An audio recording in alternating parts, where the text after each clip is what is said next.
What's going on, guys? Welcome back. We got week number 6 of the Mountain West All Teambuilder Dynasty. In this one, we've got Santa Fe State Roadrunners taking on Multnomah State Orcas at their place. Portland, Oregon. It's going to be a tough one. Very, very tough. And it kind of favors them in this game. Yeah, well, you can see here there's a massive contrast in styles. Obviously, Multnomah State wants to run the ball all day. Santa Fe prefers throwing, although they will try to get Brubaker involved. Sometimes it's not always available. The running game. Sometimes just not good enough because Brubaker, you know, he's not the he's a good player, but he's not the most athletic player of all time. As we see Calvin Culver on the kickoff return, he's not going to take it all the way though. It's going to get up to the 41 yard line. Is actually where they're going to start. It's about the 42. But look at this pressure. Ricketts avoids the sack, but he's going to go deep to Montero, and it's going to be intercepted by Fuqua in the end zone. So that was his second pass attempt, and it was an interception. Yeah, maybe Ricketts just throw the ball away next time. That would be my advice. That'd be good. Oh, and then look at Orel Sparks. Vincent had a good jump. He did not fall for the read option, but Sparks just blew right by him for an 11-yard rush. This is going to be a tough task for the Santa Fe State Roadrunners because, I mean, like you said, this game favors them. Rainy, grassy turf here. I mean, it's going to be tough stopping this guy. Yeah, it's going to be a battle of who can keep their footing, who can let the elements not affect them. So we shall see. The only thing that Santa Fe State would probably have going for him at this point is just load up inside the box. Load up 8-man in the box and then force Sparks to throw the football because he can't throw. He's okay, but yeah, your point is taken. I mean, obviously, if you load up though and he gets into that secondary, it's one-on-one with your safety, and then you're in trouble there. So you gotta pick your battles with the Orcas. Yes, that's what they force you to do. Good play by Vincent to shrug off the block and then run right into Brad Hunt. And then look at this play by Vincent. He gets up off the ground, and then he's able to just bring down Sparks. So good stop there by the Roadrunners. Ricketts back with the football here. 1st and 10, going to get Calico for a 7-yard reception. 2nd and 3 now, and then Ricketts is going to find Salazar up the middle. That was a dangerous throw, but he got it off just in time as that linebacker was actually trying to cover Warren, the tight end, on that Y route. Ricketts, 1st and 10. He's going to bomb it deep in between the corner and the safety there for Jose Montero down the sideline, who actually made a diving catch in order to make this thing happen. Nice. Get the feet in bound. It's a good play. Well, you know, I've said before, if you're going to attack Multnomah State, you want to do it through the air, and you got to do it fast because they got a good pass rush, but the secondary can be beat. So pass protection will be a key factor. Brubaker, you guys saw, set these guys up for this touchdown as a read option by Wes Ricketts gets them into the end zone. So they were trying to go for Brubaker because he had that nice little stretch run to the right to get them about 6-7 yards there. So good job by Santa Fe State to get on that touchdown. Incomplete pass.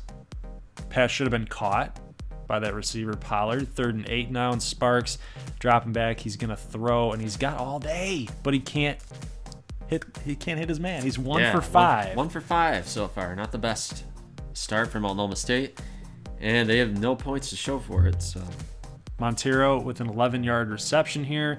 So here's the thing. Santa Fe State has a lead right now, and Ricketts looks like he's able to throw the ball despite it being really wet conditions out. Sparks, on the other hand, not doing so hot. Ball's flying, wobbling all over the place. But look at this throw to Pollard. He finds Pollard for a 35-yard catch, and I just want you to see that ball. It's slipping out of their hands a little bit. Yeah, a little wobbly. Little wobbly throw there. This will be a factor coming in later on in the game. And look at Sparks just blown by that defensive end who was going to trip him up for a sack, but he gets extra yardage. So you start loading up, like you said, and you try to get him down and can't. But this time they do. 6-yard loss by Jack Weathers. So Weathers is stepping up. 3rd and goal now, and Sparks has got Hunt to his left. Santa Fe looks like they're going to get a little bit of a blitz package going on here.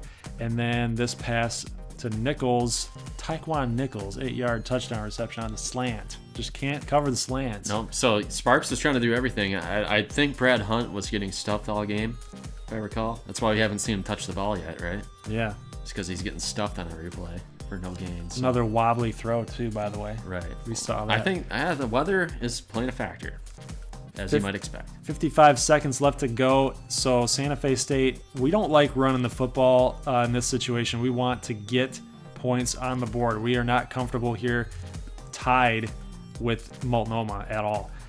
Calico with an 18-yard catch. So passing game still working. Ricketts is driving him down the field. Calico again on a slant route gets leveled.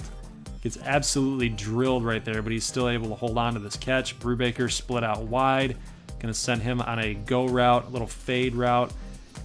Well, audible back to a slant, and Brubaker finds it for 10 yards. So yeah, Brubaker's doing his best Suggs impression. He's lining up in the slot there. Good stuff. Coaching staff trying to figure out what play are they going to call here with 13 seconds left to go. Really all we're trying to do is not take the shot in the end zone. We just want a field goal, but Ricketts takes a 10-yard sack. So got to call a timeout here with 3 seconds left to go. And Drew Brady comes on out. Can the snap be clean? That's what we want. We don't want a Super Bowl situation where, got it. Barely. Good stuff. Barely. I was going to say we don't want a Super Bowl situation where the snap goes bad. Right. But 10-7, good stuff by Santa Fe State. And then Sparks is going to get dropped by Vincent. So Vincent's having a pretty solid game here so far. 3 tackles for losses. He's getting in and stopping these guys, Hunt and Sparks. De La Rosa on 3rd and 5 is going to stuff Hunt for a 0-yard gain. So it's going to force 4th down.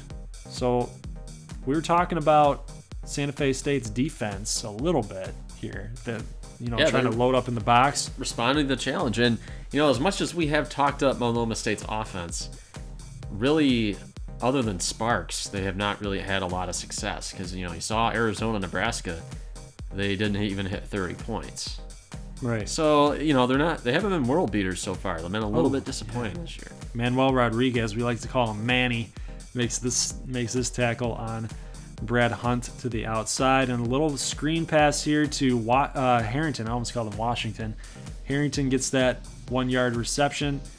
And Jack Weathers comes in, and he's going to make a stop. So field goal attempt is good. It's going to be 10-10 ball game here in the 4th quarter late. Actually, well, late in the game, but early in the 4th quarter. Brubaker with this reception, going to get 12 yards. So we're trying to utilize him a little bit more out of the backfield for passing downs. And then Ricketts is going to take another sack, a big loss there for 12 yards. That's a really bad sack to take. And then you got Crenshaw bearing down on you. So I think he's looking like an All-American to me right now. Yeah, he's pretty solid. And then look at this pass on 3rd and 23. It's pretty dangerous, but Ricketts and Horn able to team up. And we're going for it. This is like the Super Bowl. Holy cow. We're not going to settle for a field goal. Van, the fullback, we're confident enough we're going to make that first down with a fullback dive. Gets a 6-yard gain on that play. Then on 1st and goal, Brubaker going to take it. He's going to find the end zone. Good stuff. 17-10 with 3:59 left in the 4th quarter. So what does Multnomah have up their sleeves, guys? Can they respond? Well, Orel Sparks has got something to say about that big run there for 21 yards. I mean, he's already got 98 rushing yards at quarterback. I mean, we're trying to put spies on him. We're trying to get people up the middle in zones just to try to take care. I mean, it's just... Yeah, you gotta try to mess with him a little bit. Obviously, you want the spy if you're going to play him, for sure. 2nd and 8, and then look at this pass. It's going to be intercepted by Fleming. And that ball, like I said, guys, it was going to play a factor. The weather was going to play a factor, and Sparks just can't throw. He's not very good at throwing. Yeah, that should be 0 for 1. Look at this. But yeah, that was a lame duck pass right there. It might have slipped out of his hands. We don't really know. I'm going to say that it did. I mean, look at where he threw this ball. He threw it behind his receiver, and Fleming was just right there, just easy pickings. Yeah, That was a bad throw. I think it was either Pollard or Mueller, but it looked like he might have been cutting back to the sidelines. So maybe Sparks just threw it way too early. Perhaps, but I mean, they got another shot here. They used their 3 timeouts. Ricketts and the gang could just not get a first down. Vincent's going to come in again and wreak havoc on Sparks for another sack. It's going to be 3rd and 14 with 1:11 left to go. They call the screen play, and Downing comes in, going to make the tackle on Brad Hunt, so it's only good for a 5-yard gain. 4th and 9 now, and then this pass is incomplete. Yeah, too much air on that. Didn't really have a chance, so that looks like that's that for the Orcas. They go down. Yep, only by a touchdown too, so it's a very, very well played game on both sides, but the offenses were pretty much stymied by the opposing defenses. So good job by Santa Fe State to bear down and really focus in and key in on Sparks and shut him down. In a game that favored them, I'm surprised that Santa Fe State won this game. All right, so now let's go ahead and check out your team, Honolulu College Islanders against the Colorado A&T Sonics. one of my teams. So Honolulu here, they've got the blacks on. So maybe this is a new tradition. I don't know yet. Maybe after every loss, we just wear black until we win again. I haven't made up my mind. Quickly just saw the little stats there. Honolulu is #1 in passing offense, and right behind them is Colorado A&T. But look at Suggs go. This is probably why the passing offense is just #1 in the game right here, at least scoring wise. When you got good field position like this is really, really hard to. Oh my gosh. Yeah. So, and there's Jace McQueen. 11-yard reception for a touchdown. Stratton already 2 for 2. You want to talk about the Sonics score here? Yeah. Well, I usually super sim kickoffs because I just don't have patience for it, and then I accidentally pressed A after the kickoff because I double tapped it, and what do you know? Dusty Ocampo took it 75 yards for a touchdown. Would have been nice to see. I know, but oh well. Oh well. So they scored. We don't cheat the game. It is what it is. I decided just to play through it. So Stratton again to McQueen. So now we're up 14-7. So pretty wild start to this game. I mean, it's already like what? We got 5 minutes here, 4:55, and it's already we got 21 points on the board. Look at Efren Hardy go. He's gonna bust off a tackle, and Noah Hake says, "Get out of bounds." Yeah, couldn't bring him to the ground though. And here's Dusty. First time we've seen him, even though he has a 75-yard touchdown run on the ledger. Kapula makes a tackle. Going to get tackled for a loss. And then look at Ocampo shrugging off at least 2 to 3 defenders. He's not known for his power, but that was pretty interesting to watch. Yeah, would have liked to have tackled him in the backfield, but, you know, what's new? Surprise. Owen Jackson's going to drop this pass here on a 3rd and 3. He's going to force 4th down, and they're going to kick this long field goal. I don't know if he's got enough leg. He does. That's amazing. That's a huge kick. To really just to get back into this football game, because right now it's looking like it's all Honolulu College, but with that sack by Art Proctor, you know, things might be changing here. 3rd and 21, Stratton dropping back. He's rolling out to the right, kind of like you know who.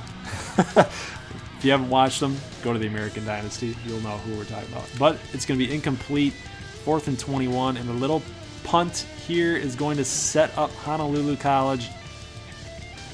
Yeah, that's beautiful. Usually we don't show punts, but Nebraska doesn't get a lot of opportunities to punt either. So I said set up Honolulu College, but Honolulu College is setting up Colorado A&T at the 1-yard line. So. But Ocampo busts through for a nice gain. Yep. Oh, and then look at that. Sack there by, not sure who that was, but it was on Walsh, and they're going to have to punt the football away. A little later on, Stratton and the gang up past the 50. Jace McQueen gets a 14-yard touchdown reception. That is 3 touchdowns for Stratton, 3 touchdowns for McQueen. Yeah, so if they still had daily fantasy college football, you're feeling pretty good right now with McQueen. Ocampo here with a nice little game there up by 11 yards. He's going off right now. He's absolutely going off, and I think it's just mostly because of that 75-yard run that he had. But look at this to the right, and nobody's going to catch him with that speed. I mean, you can't touch that. No, that was nice to see. Even though it was against me, I got to appreciate it. 20-17. A&T's only down by 3, so you gotta just at least just stop them. Just hold them to a field goal, because they're gonna score. I mean, look at this. McLaurin's wide open, but he drops it. You're gonna have to hope for that. We gotta bench this guy. And look what we did. And the problem is I never do this in the main screen. I always do it in game, and sometimes I just forget. And then McLaurin's out there, and oh look, and so we put in the freshman Nohea Pikake, and he gets a 18-yard catch right off the bat. Yeah, right off the bat. There you go. And then Suggs, oh my goodness. Just shake and bake, man. Just shake and bake for a 3-yard score. And then should have been a late hit. Still couldn't bring him down. 27-17 in the second quarter. And then Walsh, oh no, Walsh, what are you doing? And then Perryman's going to pick this off, taking it in for a pick 6. It's 34-17. Yeah, that throw, you got to watch what you're doing, man. And, I mean, look at that. Walsh, he still has double-digit yards passing, single-digit yard attempts. So they have not really been throwing the ball. So maybe he's, what in the world? What is that?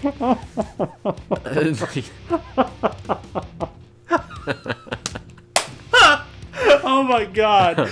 Oh my god, guys, Get you have to here. appreciate this. I had to throw this in.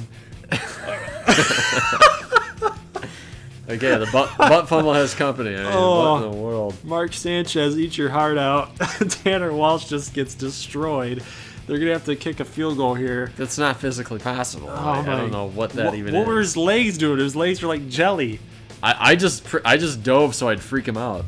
And then I tap him, and then he flies all over the place. So field goal is good. It's going to be, well, now it's 41-20. With Suggs with a big touchdown right there. That's number 4 for Tyler Stratton in the first half. We've had 60 points in the first half. Yeah, you got to like it. I mean, we're on pace to score 120 here. Right. Ocampo on, well, third and 4. I'm still thinking about that Walsh play. Yeah, It's me too. hilarious. I ruined a great Suggs play because I couldn't get over it. In 4th and inches, they're going to go for it. I mean, you kind of have to, but Ocampo had the lane up the middle. He had wide open spaces up the middle. He just didn't take it. And it's going to force a turnover. And then Pikake, the McLaurin sub, is going to come in and get this 49-yard reception. So that's huge for Honolulu. If they can score here again, it's going to be 48-20. I mean, that's insane. And then Suggs, right out of his break of his route, the ball was already there. I mean, the timing between these two guys is impeccable right now. And then this reception to McQueen for 3rd and 8. I think he kind of let up on him a little bit. I don't know. I don't know what that play was, but those bubble screens, sometimes they don't work if you don't throw it perfectly on time. So, but they settle for a field goal. Walsh is going to bomb it. It's going to be picked off. So it's kind of to be expected. Got to take a shot. I mean, you're not going to win this game, but might as well just work on your timing, I guess. So Right. Game is over, guys. Campo did a lot of damage. Yeah, defense was good. Pretty good all game. Like, other than that super simmed touchdown, I mean, I'll take it. I think it was because you forced Colorado A&T's hand a little bit. Because they do like to run the football with a Campo. They like to kill some clock and then really just bomb it when they can. Oh, yeah, they totally were forced out of their element. So, pretty good all-around game, I would say. All right, so let's go ahead and check out Anchorage hosting San Joaquin Valley State University. Auks kind of having a little bit of a Cinderella season here. They're undefeated. They're not supposed to be really this good. And they're just, they're in the right spots at the right time. They had good out-of-conference play, and then they face off against Grammatico here at home. It's the first time we've seen them at home, right? Yeah. So, good stuff on the defense. Then we see Tim Baden giving the ball off to running back Denarius Taylor. And look at that. Just jumps over, man. Plows through some guys down the sideline. 17-yard run here for Taylor. Yeah, I said I like Taylor, and it's kind of a mystery as to why he's good, because if you look at his ratings, they're pretty... I mean, he's obviously decent, but there's nothing in his ratings that makes you think he's awesome. So Right, and the same thing with Tim Baden. Like, he has no mobility at all. In the face of a blitz, I mean, he's pretty much going down. But his arm is huge, and that's really all he can do. I mean, he's just bombing it to, I think that's O'Connell, Kyle O'Connell. Wirtz. Or Wirtz, yeah. two big white guy receivers. It's hard for me to tell who's who. But this reception here, you guys can't see the score again, of course, but it is 7-0. Grammatico trying to will his team. He's going to fumble the football. He's got to work on that. Ball security has been a big issue for a while. Here's Pavlovicius. He got it. He got that. So 7-3 now. Still the first quarter. We're in the mid part of the first quarter. And blitzing is San Joaquin, but Raul Mendoza going to get a 22-yard catch here. That is O'Connell in motion. And this reception. Oh, ooh.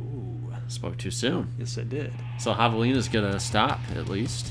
It's going to be 10-3 after this field goal attempt is good. So they're still in it. They got some work to do, but they're actually going to give the ball back to Anchorage. And look at Taylor go on a stretch play. He's going to get 21 yards. I wonder if he could have stayed in bounds right there. Probably. He probably should have, but, 15 seconds, you got to get out. Oh, yeah, that's a good point. That was first quarter. Yep. So they're going to end up sending that toss to Taylor for a 2-yard touchdown. So, he's just a solid back. He's just a really solid back. Just finds the open holes, hits them hard. Yeah, so here we go. Oh, my goodness. Oh, goodness! No, Grammatico. That is so bad. And who else? Who else would it be? Stuckey. Alonzo Stuckey. Remember him, folks? From where? Week 1. It's Wazoo. Wazoo. He had 2 interceptions, didn't he? 2 pick sixes, yeah. It's amazing. This guy is just like the defensive playmaker on this team. It's insane.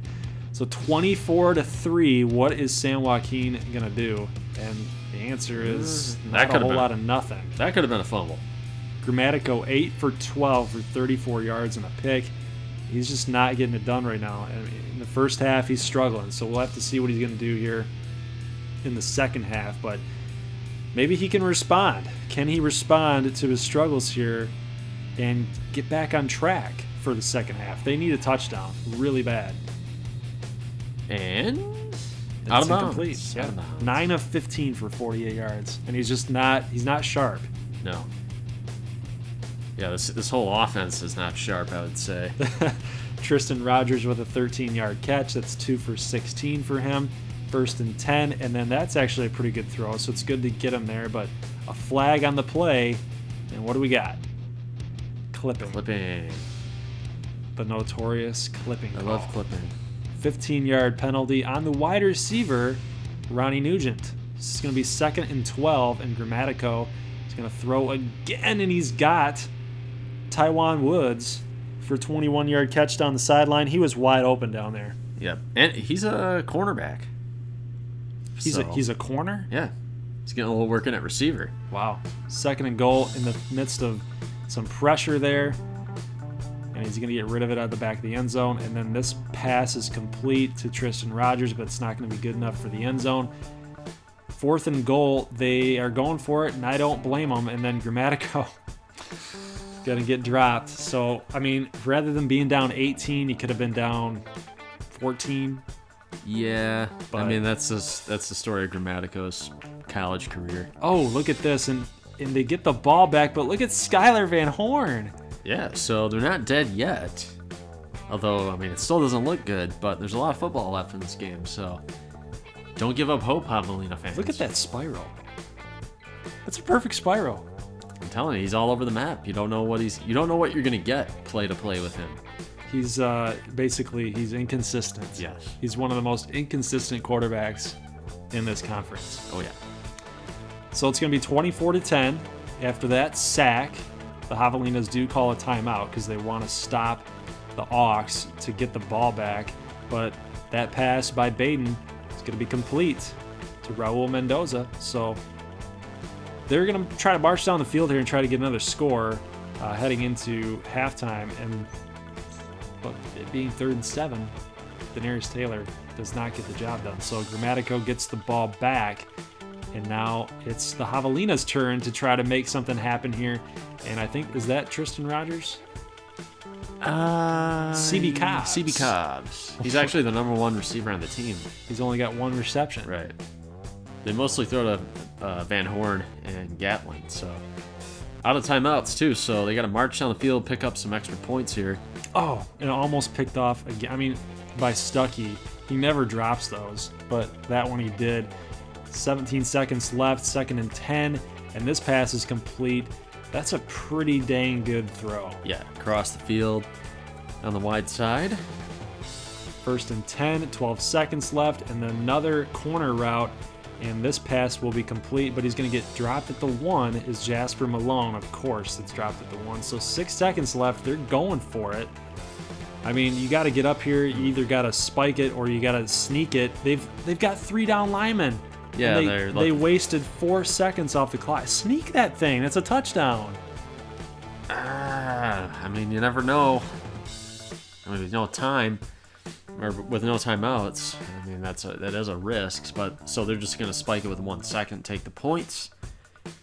Oh man, that kind of makes me mad though. I would have done a Matthew Stafford right there and just sneaked it. Get up to the line, sneak it, score that touchdown. It's 24-17. Yeah, that's probably the right call. I mean, Grammatico, you're a gamer. What was that? Supposed to be. All right, so we're back with no score again. It's 24-13 still. Yes, still. And this was a huge sack. The Javelinas got to start playing well on defense here. It's going to force 4th and 14. So they are going to get the football back. Mid part of the 3rd quarter, and then Grammatico. Oh no, incompletion there. Incompletion. So Auks going to get the football back again, and it looks like Terrence Roosevelt in that number 1. Yes, it is. Roosevelt, it's his first catch on the game. Auks will get to the goal line, and it's just wide open goal line. Right. I mean, there wasn't anybody even near Taylor on that play. No, so Anchorage is in total control of this game, I would say, although here we are again. Javelinas have a chance to respond, put them back in the game. Oh, he just shrugged them off. If he would have just stretched a little bit longer for that end zone, it would have been a touchdown, Eric Carlisle. And then this handoff here to Hunter Taylor for a 2-yard score. Yep. So they're back in it. Yep, and Hunter Taylor's pretty good. He's the 3rd running back because Jamison, the starter, is injured. Oh, look at Grammatico. That's what you're talking about. He's a gamer. Like, he's just inconsistent. He said, I'm just going to put this on my shoulders, man. Just go in. Right, and look, he's trying to lead them back into this game when, I mean, they were an afterthought in the 2nd quarter. They're down 3 scores. Yeah. You know, he's trying to keep it going, and he just gets oh my God. Jumped on there. Oh, my God. Imagine having that guy jump on your back. They still will move the football up the field, though. 3rd and 6, Ronnie Nugent with a 5-yard catch. It's going to be 4th and 2. With 3 minutes, you got to go for it. Yep, let's see. Well, I mean, they could have kicked the field goal here. Let's go down by 7. That's true, but, I mean, with that ball control offense, I don't know. I'm taking my chances with a 4th and 2. And they got it. So the risk pays off. But Grammatico's going to fumble. Unbelievable. Come on, dude. I know, but this is what he does. I know. He puts it on his back so much. Yeah, it's too much, and then he makes errors. He's very error prone. Because he's trying to do too much. Could be, yeah. I mean, like, you can't let go of the ball right there. But you have a story on Grammatico, because I think this is one of the first times we've shown the Javelinas. No, the 2nd time. Okay. Did you talk about the story with them? Yeah, I did. Okay, yeah. He's Baker Mayfield without the talent. He's cocky, but he's a 5th-year senior. He's been around the block, so... Yeah. The problem is he's just not quite good enough for all that confidence to really pan out. So that's what you get with him. Right. And he's coming from a program that hasn't really won a whole lot. So now that he's in a situation where they've finally come into the Mountain West, you know, he's right. He thinks it's his time, but it's not really. So all right, that's so let's Anchorage 4-0. Yep. Baby. All right, so let's go ahead and talk about now. We've got Oakland College and the Hillsboro Splintercats. Yeah. So speaking of quarterbacks that have had their struggles, Jerome Walters. Yes, he has. So you guys can notice we're already jumping in the, at the really tail end of the 1st quarter here. I got some scores on the board, 10-7 right now. John Ricks is kind of taking over this first half. He's just been money right now, and so is the running game for Oakland at this point. Yeah, that's Charlie Hobbs right there, number 3 running back. So trying to take the lead here in the red zone, 2nd and goal. And a sack on this play. Alex Mead is going to get dropped for 8-yard loss. That's Cassius. What was that? Bronson. I like that name, Cassius. 3rd and goal, and then he's going to find Jeff Perez for an 11-yard touchdown reception. We don't really call his name. I don't see his name pop up in the box score. Hey, those wide receivers for Oakland are sneaky. Sneaky good. Sneaky good. So our little Andrew Luck protege. I still like it. 1st and 10 is Hillsboro, and Walters is actually going to get in on the fun. He's going to get an 8-yard rush. He's doing his best Orel Sparks impersonation in this game here. He's dropping with some screens, some read options. Right, so the quarterback situation is still kind of fluid. He still has to go out there and solidify his role as a starter because, I mean, say what you want about Cox, he's got that comeback W under his belt. So big run here by, again, John Ricks. I mean, the guy is just a bulldozer right now. It's going to set up 4th and 4. They did get that first down, obviously, but Hillsboro defense stopped them. So they hold him to a field goal. It's going to be 17-13, and then Walters finds his man here, Jared Tatum, 21-yard catch down the sideline. 5 wide, and Walters is back there, and he's got Cortez Colbert for another reception. It's going to be 3rd and 14 next, and, you can't have those plays behind the line of scrimmage. Yeah, hey, Walters, though, he's still playing overall pretty solid game on his end. And so, obviously, there with the field goal, now it is 17-16. Only down a point. This is okay, but he's going to get sacked. He's going to take a sack. He's got some speed. I don't know why he wouldn't just try to rush out of there, but Hillsboro will kick this field goal. They're going to finally take the lead for the first time in this game. Right. But Alex Mead is not done yet. And he hits his receiver up here. Derek Carroll. 15-yard catch. It's going to be 1st and goal. What is Oakland going to do here? The little rollout there to Alex Holman, the fullback. Yeah, so Oakland they're Stanford-esque. They use the fullbacks, they use their tight ends. They're not afraid to do any of that stuff. So he's a big boy too. Yeah. They're actually going to go for 2 here, having it be 23-19. Not going to be a completion here. Is that Perez again? Like that Perez. Was Fisher. Mead actually got knocked out for a time in this game, so they put the backup quarterback in there. Yeah, but who dropped the pass? Was that Jeff Perez? I think it was Jeff Perez that dropped it. Catches this one, though. He's got 3 for 46. Matthias Matherson with 10 tackles so far in the game, so he's been just a boss. And then look at this little toss play to Ricks yet again.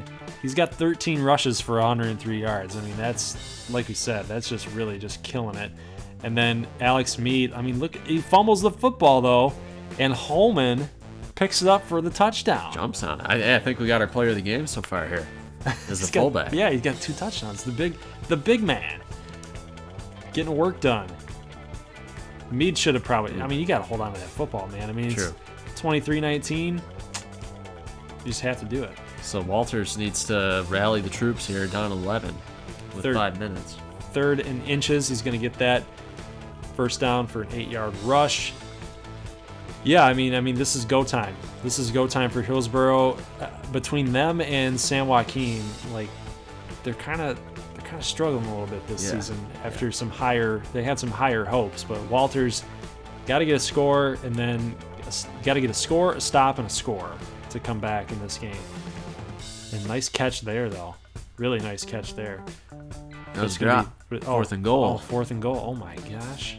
Oh my gosh. Walters, get in the end zone. He's short. He put it on his back right there, but man, that sucks. That sucks. Yeah, what can you say? It's just Hillsboro. I don't know if they got the mojo going on right now. At least not this season. So the Kings of the Sea take out the Hillsboro Splintercats. I don't know how I feel about the quarterback situation right now. I mean, you got to start calling for Walters' head a little bit here because Oakland College. You got to beat Oakland College. Oakland's good. I know they are, but you're at home, right? And they still couldn't get it done. So, all right, guys. So pretty good week overall. Had some good W's there. You guys saw 4 games on this pretty short slate for week number 6. Central Arizona though destroys Tacoma 35-16. I wouldn't call that destroying. Well, 19 points. It's really. It's not good. What do you think, guys? What do you think, guys? Type it in. Just say the word destroyed, okay? And then we'll know what you mean. I count a blowout, but like 24 points is kind of where I start calling it a blowout. I mean, versus just a loss, Anyway, Rocky Mountain State beats Maui 31-13. Right. Is that destroyed? No. That's 18 points. They just lost the game. I think it's destroyed. I think it's destroyed. I think in the NFL that would be destroyed. Now Tacoma, I didn't get the box score on this game, but if Tacoma scored 2 touchdowns in the fourth quarter, then yeah, they did get destroyed. Okay. It's context dependent. Right. All right. So what are your takeaways here? Rocky Mountain State probably, beating up on Maui. That's pretty huge. And that's after Maui's win over Central Arizona. So the Mountain Division is getting really interesting, especially with Santa Fe getting that upset against Multnomah State. So it's really shaping up. I mean, obviously Oakland too, 1-0 in the conference. And then you got CAU, Rocky Mountain, and Santa Fe. Right, all looking pretty good. It's and they're all strong teams too. So it's almost like it might be a 3-way tie. Something like that. Close. I know that Santa Fe plays Central Arizona the last game of the regular season, so it might come down to that. Possibly. And then in the Mountain West division, you've got Multnomah down a game, and then Maui as well down a game. Honolulu, same deal. So nobody in the West is undefeated right now. But Santa Fe is. Yeah. Let's go. Actually, Anchorage. I forgot about Anchorage. Oh, yeah, Anchorage. Don't sleep on Anchorage. They've got the Cinderella season going, man. You can't sleep on them. All right, so let's go ahead and look at some Week 7 matchups. Santa Fe State draws Tacoma. I'm going to take myself in that one. Anchorage at Colorado A&T. So that's going to be an interesting matchup for sure. We're going to see exactly what Anchorage is made of in this game. If that defense can hold Dusty Ocampo and Efren Hardy, Atari Pope, if they can hold those guys, they're going to have a good shot at winning that game. Yeah, that'll be one of our featured games. Obviously, Anchorage with a big road test.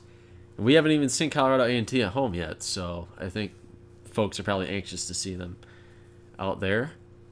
Then we got Honolulu at San Joaquin. Obviously, San Joaquin having a bad showing there at Anchorage. So I hope we can take care of business. I don't see that there's any way San Joaquin wins that game. I have no confidence in them winning that game. Probably too many turnovers on their end. Maui is going to go at Oakland. Interesting game. I would have liked to show that. However, we are going to show, because of the stakes, the early season stakes, Multnomah at Central Arizona. Multnomah needs to win that game or they're going to be in trouble. Yeah, I mean, that loss against Santa Fe State, it's going to put a sour taste in their mouth. Like, they just couldn't move the football. Right. Like, that's something that they pride themselves on, and they just couldn't do it. And the quick passing game for Santa Fe, I mean, they had a couple sacks, like Crenshaw had a couple sacks, but their backs are up against the wall here. They're starting to question themselves, perhaps. It could be. I mean, on paper, that should be a high-scoring game. But like I said, Multnomah's offense doesn't look that great right now, so they need to work on some stuff. Hillsboro at Rocky Mountain. I don't know if they're going to go back to Cox. I don't know what they're going to do. Probably Walters. Rocky Mountain, I think. Are you taking Padgett or Walters at this point? I'm taking Padgett. Same. I mean, I don't know what else to say about it. I mean, I don't want to hate on Walters too much, but man, he looks rough around the edges. Yeah, looks rough. Padgett's polished. Totally. And Walters does not. So, who do you guys like? What do you think about the quarterback situation for Hillsboro? What do you think about Orel Sparks and Multnomah State losing to Santa Fe State? And how about the Santa Fe State bandwagon? Are you going to get some guys on your side? Yeah, nobody. I think there's like two guys. I think there's like two guys in the comment section who are regular commenters who actually like Santa Fe State. We're fishing for compliments, but yeah, you know, I'm going to shamelessly shoot for those. Plug your team. Yeah, because nobody likes Santa Fe State. They're so cool. They're the freaking Roadrunners. I think their fans are out there somewhere. I will say one thing. Do you know why I chose the color scheme that I did? Do you guys know why I chose this color scheme that I did? It's Southwestern. It's very Southwestern. You get that turquoisey blue. It's like Indian, you know? Kind of. Yeah. There you go. That's the reason why. So yes, you must like Santa Fe State. Just kidding. All right, so my picks. I'm going with Santa Fe State. I'm going to go with Anchorage. Okay. I'm going to go with Anchorage at the upset. I'll go with Honolulu College. I'll take Maui on the road. I think that Oakland College just... I mean, Ricks is a boss, but I think Maui with Kanan and... Gonna bounce back? Yeah. And then I'll take Central Arizona over Multnomah. That's my upset pick. I think Central Arizona with that offense... I think Blair Holloway is going to go nuts. Okay. I'm going to go with that. I'm taking a lot of my teams here, but I'm also going to take Rocky Mountain State. So, yeah, I'm going to take my teams. All right, I'll take Santa Fe. Give me Colorado A&T. Give me Honolulu. I'll take Maui and Multnomah and Rocky Mountain. All right, so those are our picks. Who do you guys have? We're not really tracking this. It's just so people know what the majority thinks. So, let's go to some top 25 and some recruiting. So we had a request that you guys wanted to hear what we were going to say about it, and that's what we're going to do. So let's get into it. Let's get right into this thing. All right, so first things first. We have the top 25. We'll have recruiting on later on here. At the very back end of the video, we got Heisman watch, players of the week I think are thrown in here, but we got Ohio State #1, Florida State 2. Look at Kansas State. I know. What did they do to get up there? I don't know, but they're a couple big wins, reeling right now. We got Miami who's killing it, holding opponents. There's a lot of 7-point games in there, so their defense is going crazy. Stanford at number 10, Florida, Oklahoma. Right. That Colorado A&T pretty much manhandled, I would say. Yeah, they're actually ranked higher than Colorado A&T. If we scroll down and we see this real quick. Well, A&T does that. They do have the 2 losses, so I can kind of understand that. But they weren't sniffing the rankings even before they lost for a second time. So right. So Rocky Mountain is getting some votes. Actually, A&T was ranked. A&T was ranked and they got dropped out. Okay, that's right. So, yeah, Rocky Mountain's getting some looks here. So we're trying to break back into that top 25. And this is the Mountain West Anchorage, technically. Yeah. Early going, but they are in the lead. I mean, they're the only undefeated team in the conference. They're 1-0 as well inside conference play, and you're 1-1. Right. Look at that Rocky Mountain State loss. Yeah, we'll bounce back. We're gonna get this. But look at interesting. Look at the points for Multnomah, 83. They're the second lowest. So, like you said before, they're just not scoring enough points. I mean, they're doubling up Tacoma. That's good.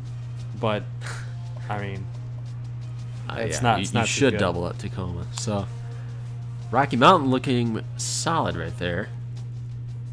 They're at a healthy 2-0. Santa Fe State. Look at the defense for Santa Fe State. 63 points against. Looking good. You got to like Oakland, too. 70 against. Rocky Mountain, obviously, they played 5 games, but you got to like how their offense is looking. Same goes for Central Arizona. So this This division's a crapshoot. I think San Joaquin's the only team that I would count out at this point. I mean, they're not even up in 100 points for right now. Everyone else in that division is. That's crazy to me. So last week, our Heisman watch was kind of, or our last videos 3 weeks ago, they were still kind of like, so when they do the custom rosters, things get jumbled around. So the Heisman took a while to adjust, but now this is an actual good representation of where we're at. At this point, Romulus Suggs. Let's take a look. Got 4 rushing touchdowns. Only 251 rushing through 5 games. Yeah. But the receiving is why he's getting the love here at 724 with 7 touchdowns. And obviously the return game as well, so he's kind of doing a little bit of everything. Average yards per game is 144 yards receiving. Yeah, that's pretty insane. Hey, look, we got a tackle.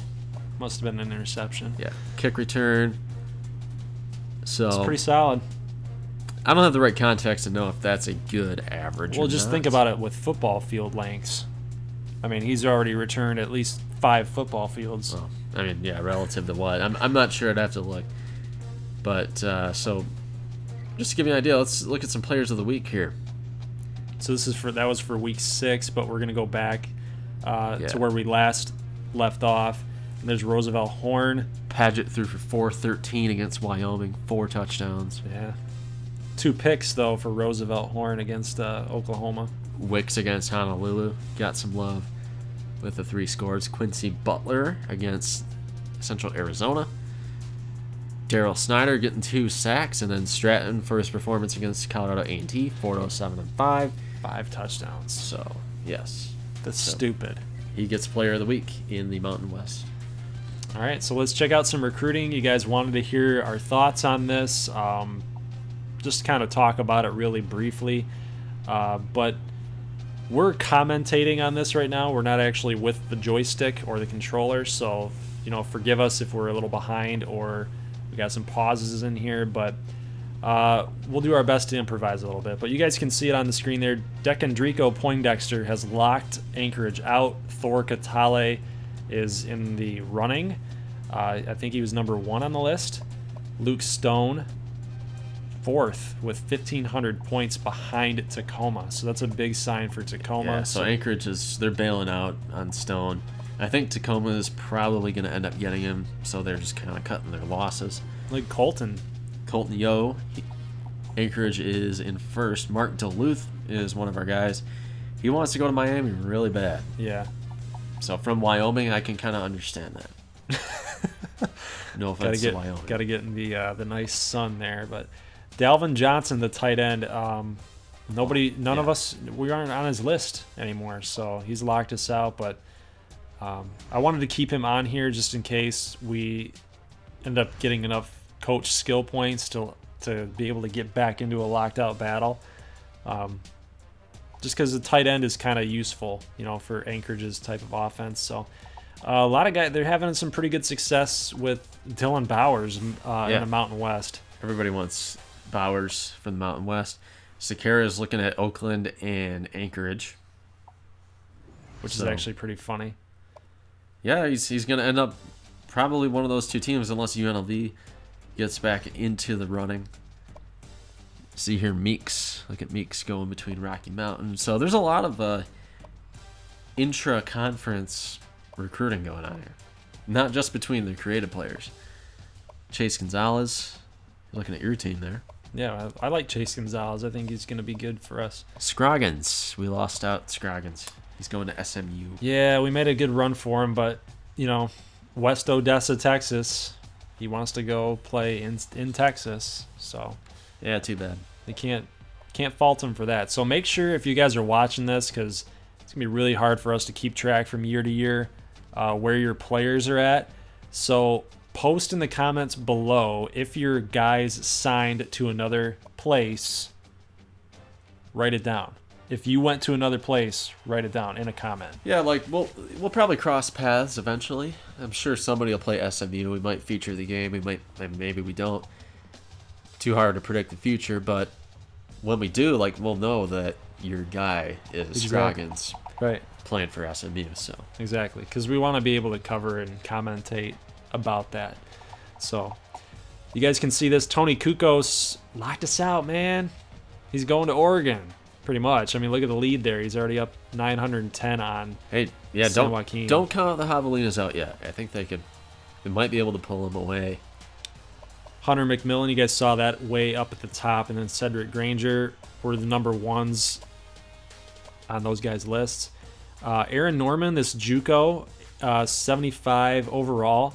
I did some scouting on him, guys, and he turns out to be pretty dang good. He's an 81 as a JUCO. So he totally changed my opinion on this guy. So I really want to hit him hard. Even though he is a JUCO, I think he's going to be really valuable. Even though we do have De La Rosa, Espinoza at linebacker. So I think that this kind of guy is definitely going to help us out big time. So definitely want to consider Aaron Norman. Proximity to home, B+. It's a perfect fit for me. So I really want to grab him. This cornerback, I think that, we just need some depth there at corner. Decandrico Poindexter locked us out, so he's locked everybody out, it seems like. Yeah, he wants to go to Oregon or Oregon State, so. Yeah, so I just feel like since that guy's going to lock us out, I need to still address corners since I lost that position. But Scott Rogers, the tackle at 72 overall, I like him. I like that guard at 73 overall too. So we're in the mix for a lot of guys here. We could have a huge recruiting class, which will definitely help. Patrick Sullivan, considering A&T and Central Arizona, but we're gonna make a push for him. Mark Duluth, kind of out of the running there for him. Chase Gonzalez, though, we're in the lead. Dalvin Johnson locked you guys out as well. Colton Yo, you're in 5th. I think you're kind of punting there. Same for Toma. I wanted Toma really bad. I was going after Scroggins too. But we'll see. I mean, we got Rocky Mountain, Maui, Oakland. So I think he'll end up in the Mountain West. I hope he does, because that's just a perfect name. Yeah. For a running back out in the Mountain West. But so you guys can see Justin Neal is ready for a visit for Santa Fe. 3-star, man. I like that. Gotta like it. But yeah, we need to get Cedric Granger though. You should get him, or I think you really want Granger. Yeah, above anybody else. Because once Ricketts is gone, I mean Brubaker's going to be gone too. We're going to be relying on Granger, hopefully. Yeah, pretty much. He's going to be our number one part of the offense. So let's check out Rocky Mountain State. Mark Duluth, he would have been perfect for us. He's 3rd on the list right now. I mean, we're 3rd on his list right now, but it's going to be tough to try to nab him, especially from Miami, and they're having a really, really good season. Tim Gross, we're actually going to Santa Fe State's actually going after him.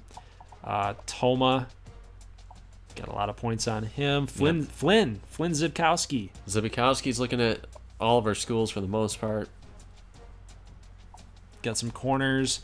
The thing about college football, guys, you want to focus on. There's Shane Price. Yep, we're in the lead for him. I think he's going to Rocky Mountain, so we're scaling back our exposure a little bit. Oh, there's Matthew Kennedy. Kennedy, we lost him to freaking Alabama. We created a monster. Yeah, he's the number 1 pass rusher. I mean, it's like there's just not going to stop. He's gonna be a 99 as a junior, probably. Yeah.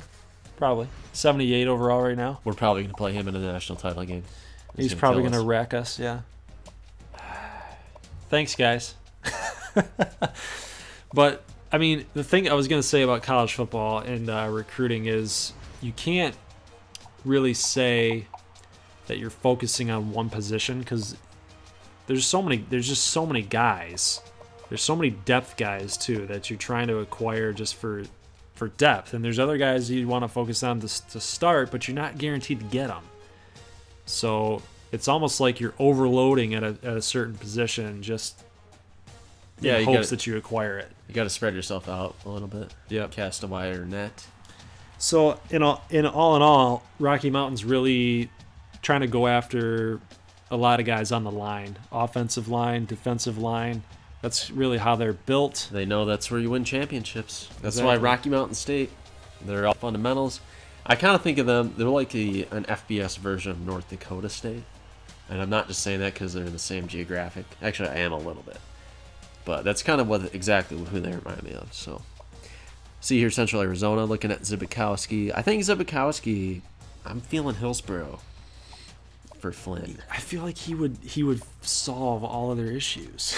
He very well could. Just getting a new guy in there, some fresh blood, you know. Yeah, I like where Central Arizona's recruiting's headed quite a bit. That's a lot of talented guys on that list. Yep. Just a quick little run through. I mean, talent speaks for itself. Yeah. I think they were going after Scroggins as well, and he chose SMU. Or SMU. I talked about UNLV last week. I call SMU SMU. SMU and OMV. UCLA's UCLA. UCLA. There you go. You guys can start noticing a pattern here, the recruiting-wise. We're covering my teams first, the ones that I created. Yeah, yes. My babies first, and then we'll go with my brothers here. So, but Colorado A&T, it isn't sorted by overall, but just with the quick glance, they're not really getting anybody with, any gravitas. Yeah, they're attacking the line. They're attacking linebacker as well. I mean, I think receiver. I think their offense looks pretty good. I'm gonna say. Yep. So they're really trying to patch up the offensive line and the defense. Ryan Scott, the 70 overall. That's a good player. So want to definitely put a lot of points on him. Still want to focus on some wide receiving depth just for future seasons. I don't know where they stand though, as far as upperclassmen, but you can never have enough wide receivers in that offense for sure. Running back as well, just to prep for when Ocampo goes to the NFL. They're looking for the next Dusty. So I think you have to. I mean, offensive line is pretty solid. That's pretty much why he's doing what he's doing. I mean, speed kills, but at the same time, like you saw some of those blocks that he had against Honolulu College. I mean, he sprung it free too. Tyrone Barnes, 57 depth. If I had a stamp, he would be stamped depth. That tight end is pretty good. That Jack McConnell, he'd be pretty solid in this offense too. That running back Jeremy Buchanan, I kind of like. I can't say I love where they're going, but I kind of like where they're headed. So, yeah, I'm kind of on that same page. Let's look at Multnomah State here. Like I said, they were planning on having a more successful season than they are having, so they were going after some big fish, So here's Alonzo Campbell. We're giving up. He's looking at Oregon and Stanford. I was kind of like, I think he's gone. So, and of course he's thinking about Alabama too. Right. Our best guys are going to Alabama. It sucks. Go to Stanford, young man. Get an education. Yes, please. But look at these guys overalls though. Like you saw Colorado A&T's overalls, and these were the normal numbers. Was 65, 68s. Right. And Multnomah's up here getting 78s. Well, they don't get them yet though. They were guys that they added onto the board, thinking, oh, when we just wreck the Mountain West, these guys we're going to be top 25. Everybody's going to want to come here, and then look, they're 0-1. So and they're starting to drop off in the races. Yeah, so they need to turn it around, have a more successful season. Well, that's tough for Multnomah because you can go one or two ways. You can have enough confidence that you are going to turn around the season and keep going after those top tier players, or you can just back off and go after people that are interested and just forecast it a little bit better. So it's a tough situation for them right now. Right, and Hillsboro, they're kind of looking at a pretty nice class here. There's a lot of guys that they are in the lead for. And then Evan Mills is a guy, tight end. If you guys remember, Multnomah State technically does not have any tight ends. Billy Right. Nelson. On the road again. I like it. Chase Smith, pretty good linebacker there. I really hope they get Zukowski. I think he's the guy. Doug Lawson, 70 wide receiver. There's Dylan Hillsboro's Bowers in as the well. lead for Bowers. Gibbons, that's an interesting guy. Matthew Boyd, not the Tigers' Matthew Boyd. Watson locked us out, giving up. They've got a pretty okay class. Yeah, I like it. And the good news is that they are in the lead for a lot of these guys. Yeah, it's quantity right now. Yeah. They need to get quantity. They're shooting for quality, but you need quantity if you're Hillsboro right now. Speaking of that, yes, to the nth degree, let's look at Tacoma and where they're at. Obviously, things are trending down. Ooh, big time. I like this. I know. So, season obviously is looking like a lost cause. However, recruiting, they are hitting it out of the park right now. Look at Emilio Vivaldi. Yeah, we're fighting San Diego State for his services. Now, yeah, man, I like where they're at. I do. I love this. I love this. If they can get all these guys, they're gonna be solid. A lot of these guys are playing right away. Right, So, exactly. like- But they're gonna be in 2 years' time. They're gonna be a solid team. Right.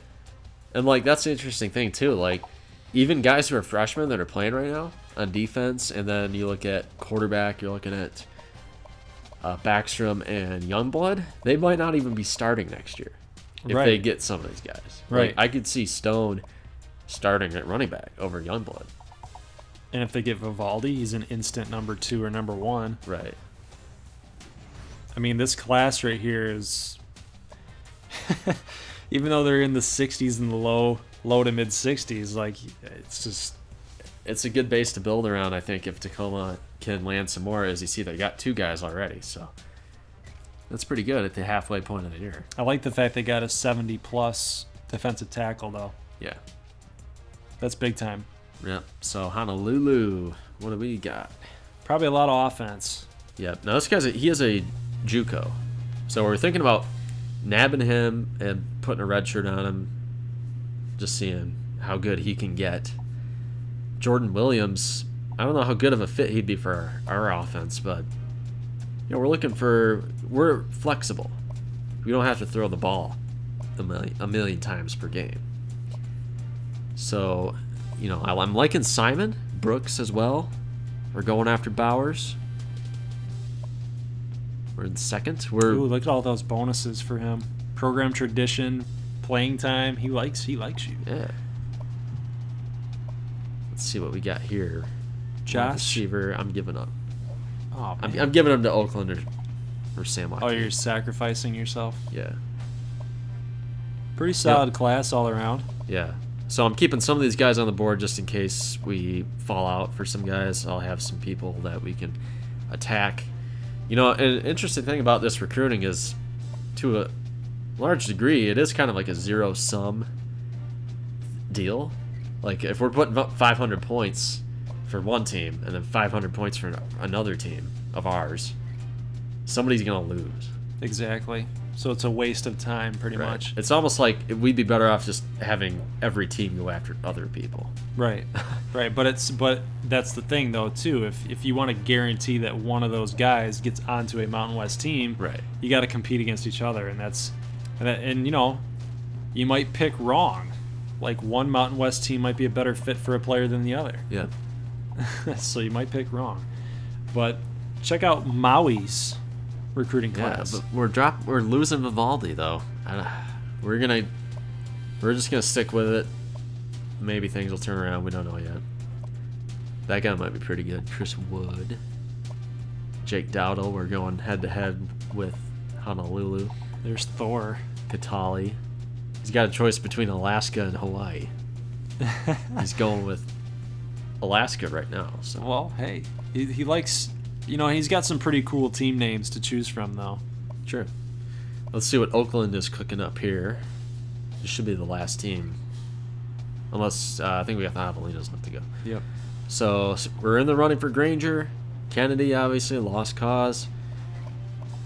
Mack, they're a little far behind there. Williams going after Harris as well. Campbell, we're going to stick with it, although I don't think we're going to get him. I mentioned Campbell was looking at Alabama. That's not true, is it? From what we saw on there, it was Stanford, Yeah, not Stanford. Alabama. I got the red logo screwed up. Pearson that's an interesting battle. He either is going to choose Oakland or Tacoma.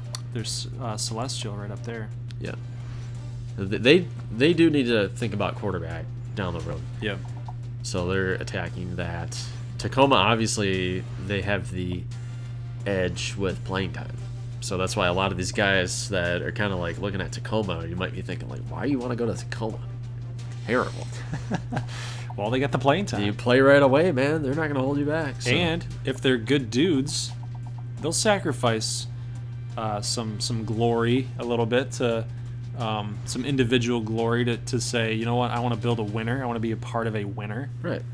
So that's it, guys. That is it for the recruiting. Hope you enjoyed. And if you like this episode of the Mountain West Dynasty, make sure you leave a like. And if you're new to the channel and you like it, love it, and you want more of it, you know what you got to do. Hit that little red button for a subscribe or my logo right here. And check out some videos over there on the left for the Mountain West if you've missed them. So hope to see you guys on Saturday for the next upload. And I will just tell you now that I'm going to be out of the country come next week. So my brother will be doing, we're going to be pre-recording these videos upcoming. So you're gonna solo one. I'm gonna solo one, and you're gonna solo one. Yeah, I'm gonna be a guest spokesperson, I guess. Exactly. So interesting. Guest narrator. I'll get some pictures. I'll post them up here when we're talking about Maui, and I'll say this is what Maui doesn't look like. This is what the DR looks like. No, but I'll be going on my honeymoon. Congratulations. From 2 years ago. Right. Yeah, so we're just saving up money to go out there. So it'll be fun. So that's all I got for you guys. Just wanted to let you know what was going on, why I was solo and you were solo. So all right. That is it. So I'll see you guys on Saturday. Peace.